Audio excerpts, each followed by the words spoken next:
Первый чемпионат по водному экстриму и соревнования по автозвуку. В Нерингре организовали зрелищные и увлекательные мероприятия на открытом воздухе. Чем удалось удивить жителей и гостей города, знает Екатерина Павлова.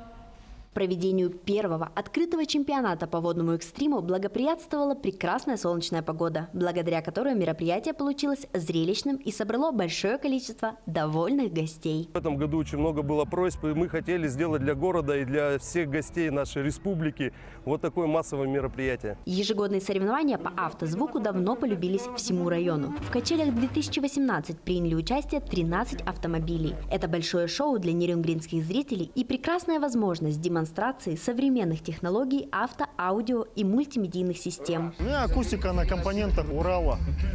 Пару месяцев собирал ее.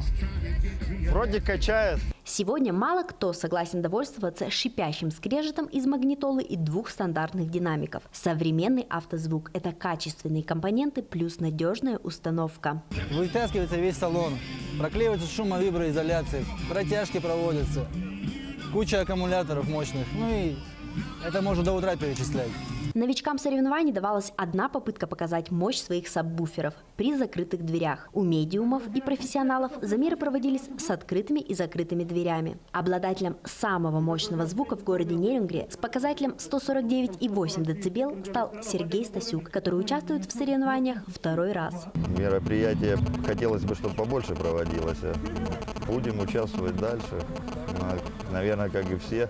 Самой фееричной зоной стали соревнования по клифф-джампингу – прыжки в воду с высоты 4 и 8 метров. Участвовать в прыжках могли только лица, достигшие 18 лет, а с 8-метровой вышки – только специально подготовленные спортсмены. Самые опытные и изобретательные клифф-джамперы успевают при падении сделать несколько сальто. Каждый элемент требует особой концентрации.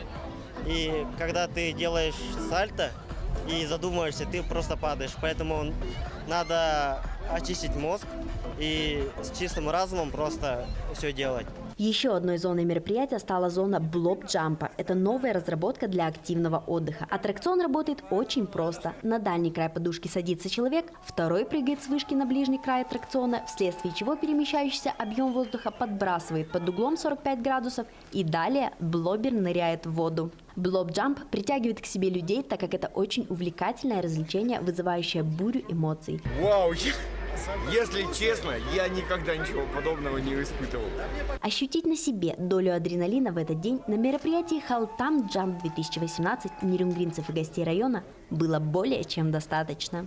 Приехали специально на мероприятие. Бываем только по праздникам. Хотелось посмотреть, что сегодня вот здесь будет. Молодцы. Организаторам 5 с плюсом. Друзья, счастья, добра, улыбок. И чтобы над нами всегда было такое солнце палящее. Что такое мероприятие надо проводить вообще постоянно, потому что молодежь самовыражается. Такое начинание нужно поддерживать, чтобы в дальнейшем оно процветало, потому что надо привлекать в наш район не только рабочую силу, но еще и креативную молодежь. Екатерина Павлова, Александра Цыбикова, Аяла Мосов, Сергей Козюра, Нерингри.